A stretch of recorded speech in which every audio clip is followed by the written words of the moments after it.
에스라서는 두 파트로 나뉜다고 이렇게 말씀드렸어요. 1장과 6장 그리고 7장과 10장 이렇게 나뉘는데 1장과 6장에서는 성전을 건축하는 그런 장면입니다. 그런데 7장으로 넘어가면 누가 나옵니까? 아닥사스다 왕이 나옵니다. 성전은 다리오 왕 때 건축되었다고 말씀드렸어요. 이 아닥사스다는 누구라고 말씀드렸습니까? 바로 이 다리오 왕의 손자입니다. 그러니까 그의 아들 아하수에로 그리고 또 그의 아들 아닥사스다. 시간이 흘렀다는 것을 말씀드릴 수가 있어요.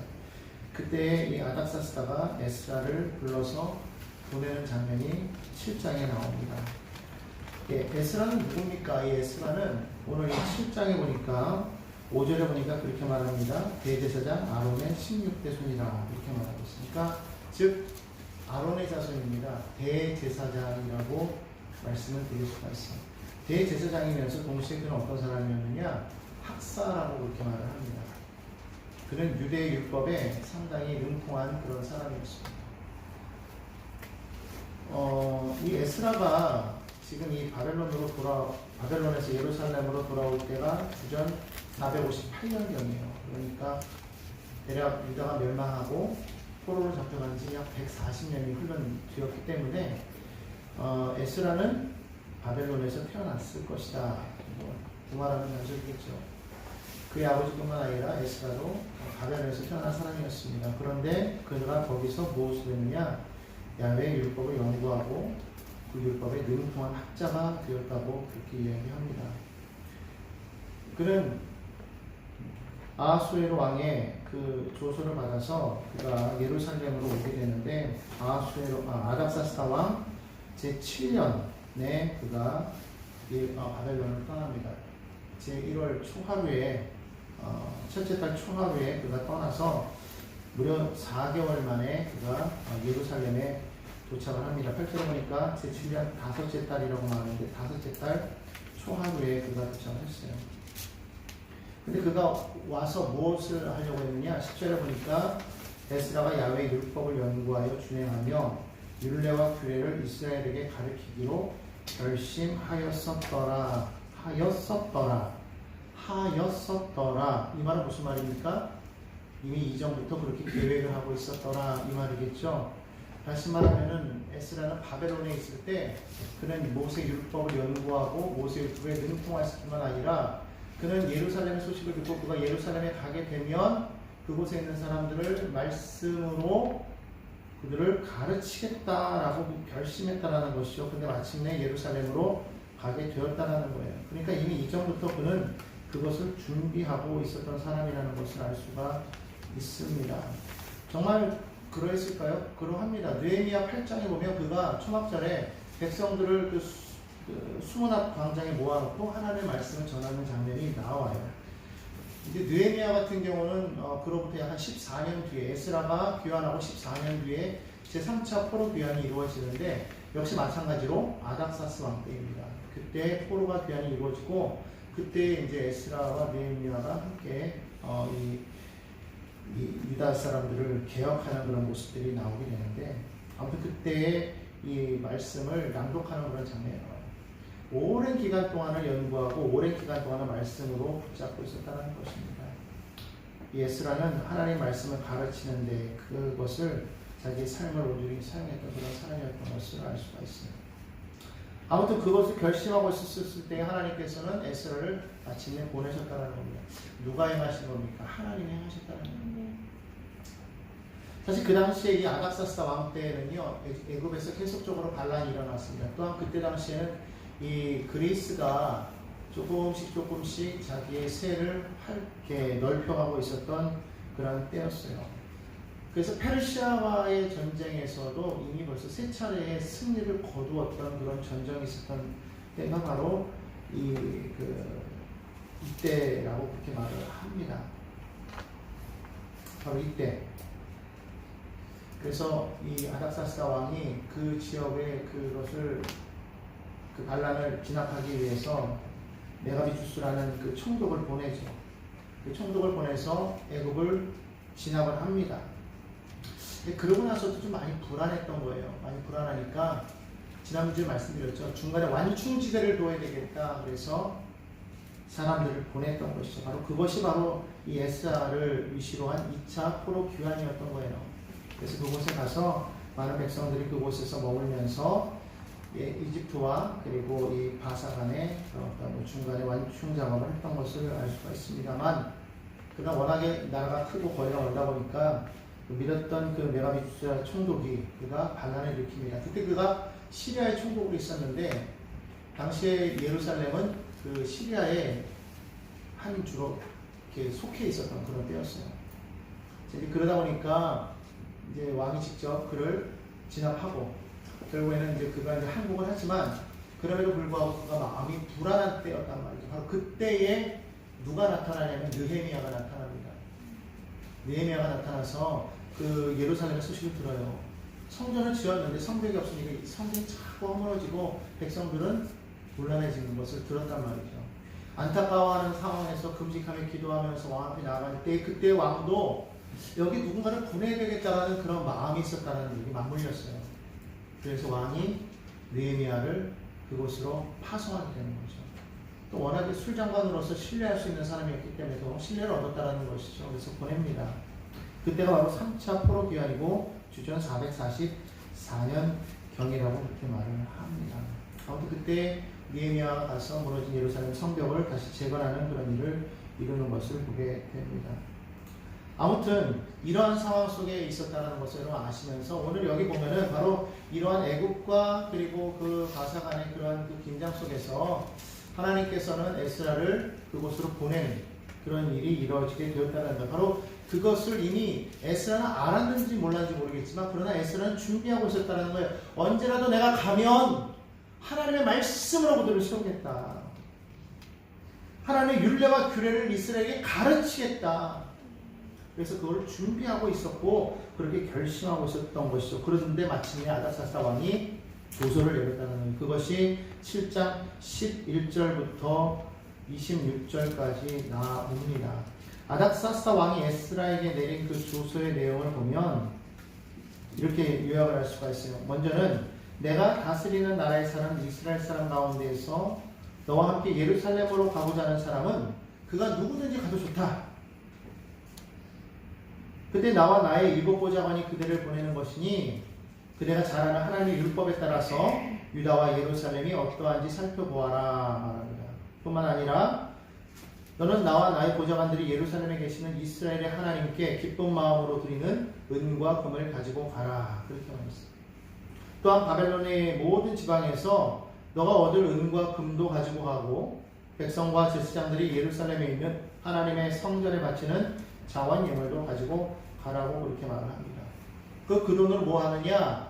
하나님께 드릴 짐승들을 사라는 거예요. 너는 그 돈으로 반드시 숫송아지와 순양과 어린 양을 사고 거기에 곁들여 곡식제물과 부어드리는 제물도 사서 그것을 예루살렘에 있는 너가 섬기는 하나님의 성전의 제단 위에 함께 제물로 드리라고 그렇게 말을 했습니다. 그리고 난 다음에 조서에 보면 또 이렇게 나와 있어요. 그 나머지 은과 금은 네가 섬기는 하나님의 뜻을 따라서 너와 너희 동료 유다 사람들이 가장 좋다고 생각하는 일에 힘쓰도록 해라. 그렇게 말했습니다. 그리고는 많은 그 그릇들을 맡깁니다. 너에게 맡긴 모든 그릇은 예루살렘에 하나님께 바치되 그대가 섬기는 하나님의 성전에서 예배를 드릴 때에 쓰도록 해라. 그 밖에 너가 섬기는 하나님의 성전에서 써야 할 것이 있으면 국고에서 공급을 받아라. 그렇게 조서를 내렸다는 거예요. 여러분 이 이야기를 들으면요, 정말 이게 이방 왕의 이야기라고 생각됩니까? 정말로 그 당시에 세계를 패권을 주장했던 그런 나라의 왕이라고 생각됩니까? 자기가 점령했던 나라, 그것도 가장 작은 나라를 위해서 지금 이 왕이 친히 지금 돈을 털어서 국보를 털어서 지금 보내는 거예요. 여러분 이게 과연 사람의 뜻으로 될 수 있다고 생각합니까? 당시에 그런 상황이 정말 어쩔 수 없는 상황이었어서 이렇게 되었다라고 생각할 수 있겠어요? 그렇지 않다는 것이죠. 이 모든 것이 하나님이 그렇게 하셨다는 것을 이 에스라는 고백하고 있습니다. 바로 그것이 27절과 28절에 있는 말씀이에요. 우리 조상들의 하나님 야훼를 송축할지로다. 그가 왕의 마음에 예루살렘 야훼의 성전을 아름답게 할 뜻을 두시고 또 나로 왕과 그의 보좌관들 앞과 왕의 권세 있는 모든 방백이 앞에서 은혜를 받게 하셨도다. 내 하나님 야훼의 손이 내 위에 있으므로 내가 힘을 얻어 이스라엘 중에 우두머리들을 모아 나와 함께 올라오게 하였느니라. 하나님의 손이 나와 함께하여서 내게 힘을 주었다라고 성경은 그렇게 말을 합니다. 사람이 행한 것이 아니라는 것이죠. 하나님이 행하셨다라는 거예요. 아닥사스다가 그때 당시에 전 세계 왕이었지만은 그러나 진짜 왕은 누구다? 하나님이라는 것을 지금 고백하고 있다는 것입니다. 오늘 우리가 해야 될 것은 무엇입니까? 바로 이와 같은 하나님이 행하시는 일을 바라보아야 된다는 거예요. 그리고 그 하나님 앞에 우리는 온전히 찬양하는, 예배하는 그런 사람이 되어야 될 줄로 믿습니다. 그렇지 아니하면 어떻게 되겠습니까? 참 아닥사스다 왕이요, 이 에스라에게 내린 그 조서를 계속해서 읽어보면 25절로 26절을 보면 이렇게 말합니다. 하나님의 율법을 아는 자들 중에 법관과 재판가를 세워 강 건너편 모든 백성을 재판하라. 그 두 번째는 하나님의 율법을 알지 못하는 자들을 너희가 가르쳐라. 이게 이방 왕이 하는 말이죠. 맞습니까? 아니죠. 근데 그렇게 말했다는 거예요. 세 번째는 뭡니까?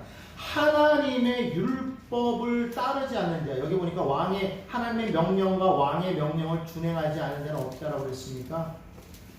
반드시 그 죄를 정하여 죽이거나 귀양을 보내거나 재산을 빼앗거나 목에 가두거나 하여 엄하게 다스리라고 합니다. 하나님의 말씀을 가르치고 그 말씀에 따르지 않는 자는 엄히 다스려라. 아닥사스다 왕이 에스라에게 말했다는 겁니다. 사람이 행할 수가 없는 것이죠. 그래서 에스라가 야훼를 찬양합니다. 더군다나 아닥사스다 왕이요, 이렇게 에스라에게만 조서를 내린 것이 아니라 이 강 건너편에 있는 창고지기들에게도 조서를 내립니다. 21절로 24절을 보면 말하죠.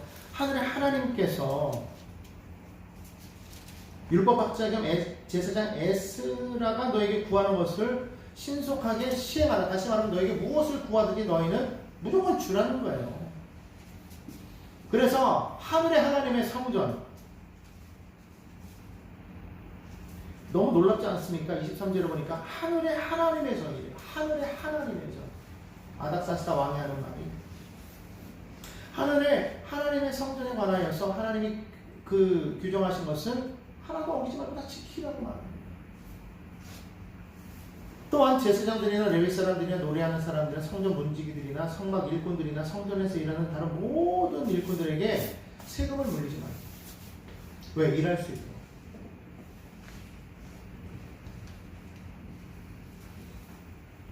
정말 놀라운 일 아니겠습니까? 하나님 앞에 드리는 일에 대해서 그 당시에 최고의 권력자인 아닥사스다 왕까지도 이렇게 말했다는 거예요. 하나님을 두려워하지 않는 이와 같은 일이 일어날 수 없어요. 왜 이런 일이 일어날 수 있었을까? 그거는 지금 이 이전에 아하수에로 때에 그때 왕비가 누구였냐면 에스더라는 왕비가 있었어요. 그때 이 에스더를 통해서 아마 그 하나님의 그런 역사를 체험하지 않습니까? 아마 그런 영향력이 있지 않았을까 그렇게 생각을 합니다. 아무튼 이와 같은 일이 일어났다는 것은 바로 하나님께서 이를 이루신 것이다. 결국 페르시아 왕이 그 제국의 평화와 안정을 위해서 어떤 정치적인 필요에 의해서 이렇게 결정한 것이 아니라 하나님의 뜻과 계획 안에서 전적인 하나님의 은혜로 이루어진 것이라는 것을 지금 에스라가 강조합니다. 여러분, 우리가 이것을 분명히 믿어야 합니다. 사람이 행하는 것인 것 같지만 사람이 행하는 것이 아닙니다. 하나님께서 무언가를 행하실 때 그 사람에게 복을 주어서 하나님의 일을 행하시죠. 그 사람이 행한 게 아니라는 겁니다. 오늘 여러분, 우리는 하나님의 청지기이지 우리가 하나님의 일을 돕는 자가 아니라는 거예요. 우리는 쓰임받은 도구일 뿐입니다.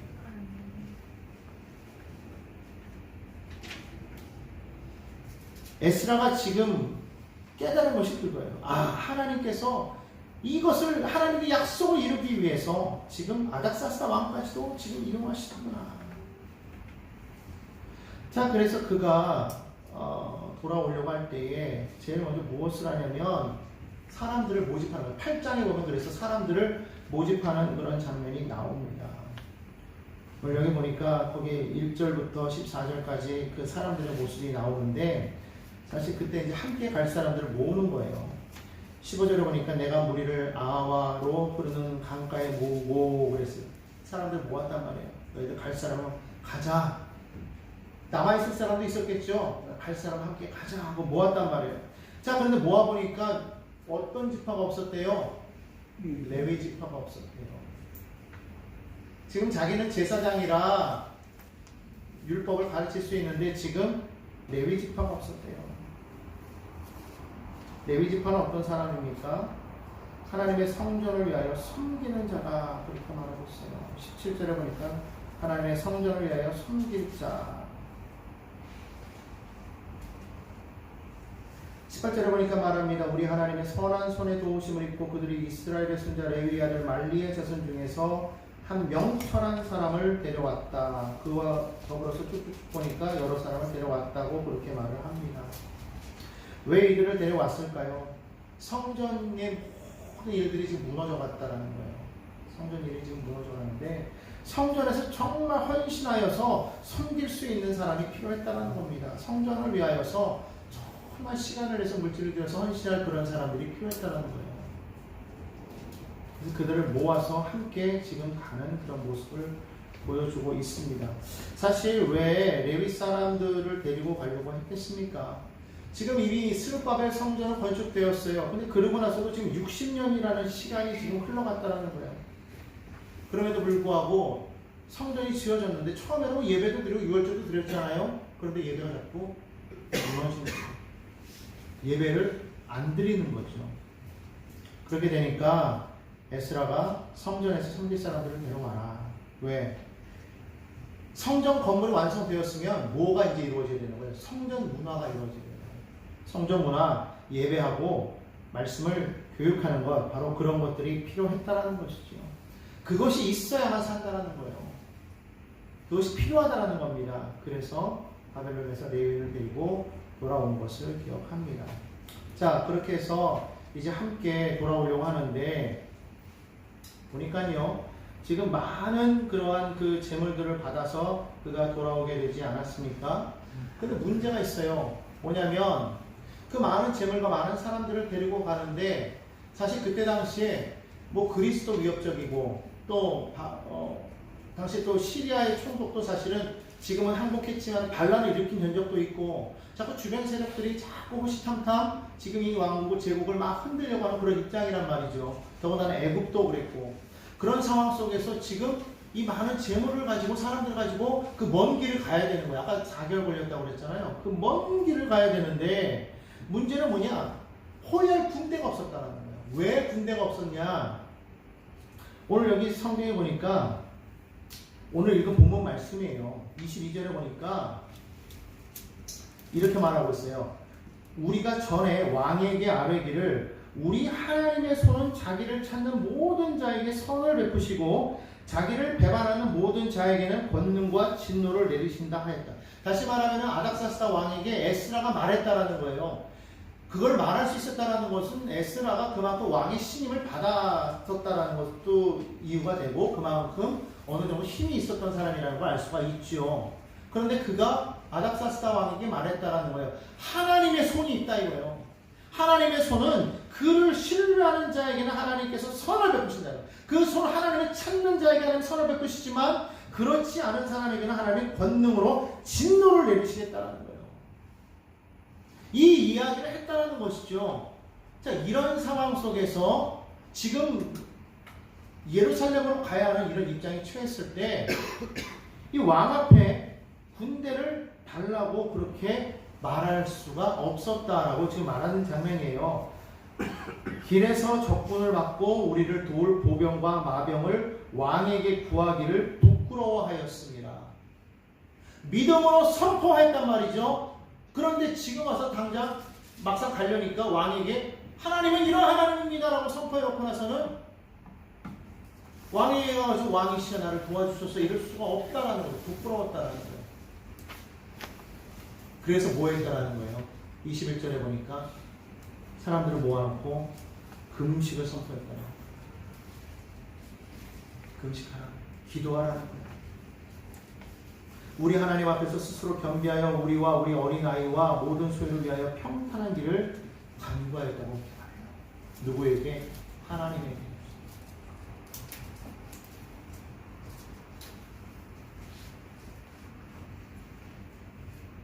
23절에 보니까 뭐라고 말합니까? 그러므로 우리가 이를 위하여 금식하며 우리 하나님께 간구하였더니 그의 응답하심을 입었느니라. 이 말은 무슨 말이냐면 평탄하게 왔다라는 거예요. 그 많은 재물을 가지고 그 많은 양떼와 소떼와 그 염소떼를 가지고 무사하게 아무런 사고 없이 왔다는 거예요. 뭐가 하였더니 하나님의 손을 구하였더니. 여러분, 우리가 정말로 하나님 앞에 하나님의 손을 구하는 우리 모두가 되기를 예수님의 이름으로 축원합니다. 사람의 마음으로 사람의 머리로 모든 것을 행해 나아가려고 할 때는 반드시 문제가 생깁니다. 그러나 하나님의 손을 의지하여 나아갈 때 하나님께서 돕는 역사가 있게 되는 줄로 믿습니다. 우리 각자가 하나님 앞에 기도하지 아니하고 아무리 지혜가 있다고 한들 그것이 하나님의 뜻을 이룰 수가 없다는 것을 우리는 분명하게 알 수가 있어요. 사람이 우리를 돕지 않기 때문에 우리는 염려할 수가 있습니다. 근심할 수 있습니다. 걱정할 수 있습니다. 눈에 보이는 것이 절망 가운데 처할 수도 있어요. 지금 아무런 도움이 없지 않습니까? 보병도 없습니다. 군대도 없습니다. 가는 길이 험난합니다. 강도를 만날 수 있어요. 도덕자를 만날 수 있어요. 다른 민족을 만날 수도 있어요. 지금 이걸 다 빼앗길 수도 있단 말입니다. 하나님께 드리려고 지금 가져가는 거잖아요. 그럼에도 불구하고 군대가 없단 말입니다. 얼마나 불안했겠어요. 여러분, 우리의 삶을 살아가는데도 그러한 일이 있을 때가 있다라는 말입니다. 하나님 앞에 우리가 일을 행하면서도 불구하고 때로는 우리의 도움이, 세상의 도움이 하나도 없을 때가 있어요. 그럴 때 우리 정말 절망할 수밖에 없습니다. 어찌할 수밖에 없어요. 그런데 우리는 그때 뭐 해야 되느냐? 하나님의 손을 구하라는 겁니다. 하나님 앞에 엎드려서 기도하라는 거예요. 사람들은 말하는 겁니다. 기도한다고 돼? 기도하면 밥이 나와 떡이 나와? 아니요. 기도하면 역사가 일어나요. 기도하면 문제가 해결됩니다. 기도해서 응답을 받아본 사람은 이걸 알아요. 근데 기도해서 응답을 받아보지 못한 사람은 늘 마음에 염려하고 불안하고 낙심하고 눈에 보이는 것으로 늘 절망하는 겁니다. 우리는 눈에 보이는 것으로 살아가는 것이 아니라 전능하신 하나님을 믿고 의지하며 나가는 그런 믿음의 사람이 되어야 될 줄로 믿습니다. 왜 하나님을 믿는다고 하면서도 자꾸만 사람의 말이 나오는지 모르겠어요. 오늘 그래서 유독 이 에스라서에서는요, 이 7장과 8절을 보면은요, 하나님의 손이라는 이 단어가 참 많이 나와요.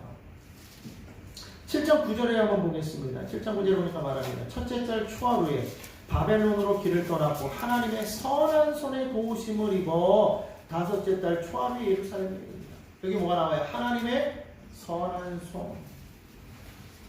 이 하나님의 선한 손은 그를 찾는 자에게는 구원이 되시는 거예요.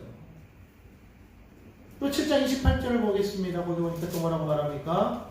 또 나로 왕과 그의 보좌관들 앞과 왕의 권세 있는 모든 방백이 앞에서 은혜를 얻게 하셨도다. 내 하나님 여호와의 손이 내 위에 있으므로 내가 힘을 얻어 이스라엘 중에 우두머리들을 모아 나와 함께 올라오게 하였느니라. 하나님의 손이 나의 위에 있을 때 힘이 생긴다는 것입니다. 여러분, 하나님을 두려워하시길 바랍니다. 하나님을 경외하시기 바랍니다. 하나님의 그 손을 의지하는 자는 하나님이 채우시지만 그렇지 않으면 하나님의 진노가 임한다는 것을 우리는 기억해야 됩니다. 또 8장 18절입니다. 8장 18절 이렇게 말합니다. 우리 하나님의 선한 손에 도우심을 입고 그들이 이스라엘의 손자 레위의 아들 말리의 자손 중에서 한 명천한 사람을 데려오고 또 세레바와 그의 아들 중과 형제 18명과 했어요. 다른 성경에 보니까 이걸 뭐라고 말씀하시느냐? 우리를 잘 보살펴 주셔서, 우리를 잘 보살펴 주셔서. 하나님의 손의 도우심이 뭐였느냐? 우리를 잘 보살펴 주시더라는 거예요.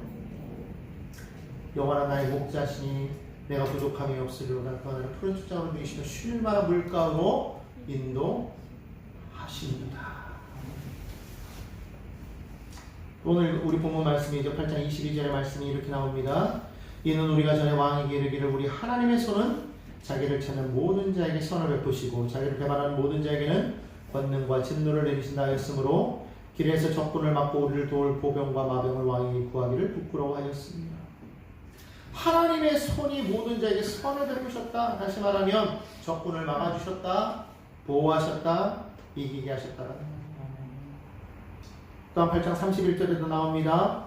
첫째 달 12일에 우리가 아하와 강을 떠나 예루살렘으로 갈새 우리 하나님의 손이 우리를 도우사 대적과 길에 매복한 자의 손에서 건지신지라. 역시 여기서 다른 성경에는 하나님이 우리를 잘 보살펴 주셨다.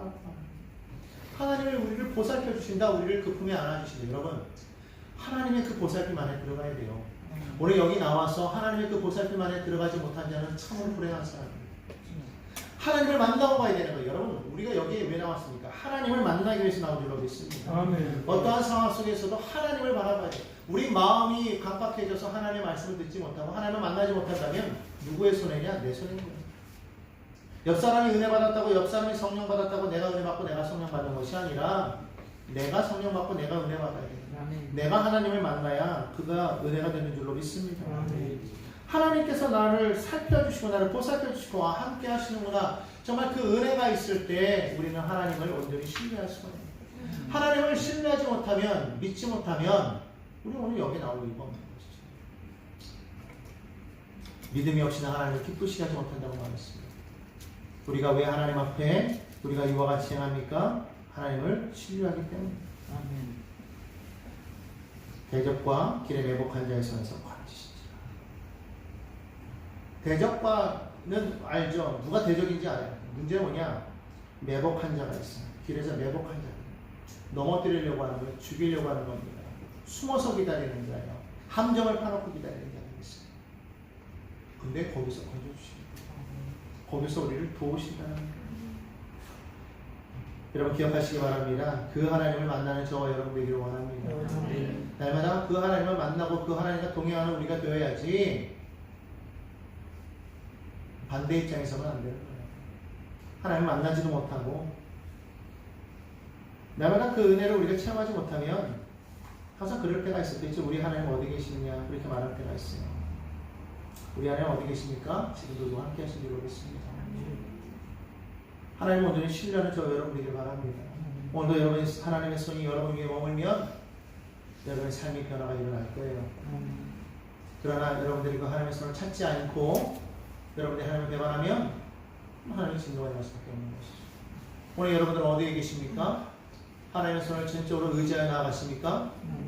하나님을 온전히 붙잡고 나아가십니까? 하나님이 여러분 삶에 임하시면 여러분 삶에 당하는 여러 가지 많은 문제가 해결될 것을 믿으시며 나아가시기를 예수님의 이름으로 축원합니다. 눈에 보이는 것 때문에 흔들리지 마시고 살아계신 하나님을 붙잡으세요. 여기 서 있는 주의 종이 하나님의 말씀 되어날 때에 그 말씀을 온전히 믿음으로 신뢰하고 받아들이십시오. 그러면 반드시 됩니다. 오늘도 하나님의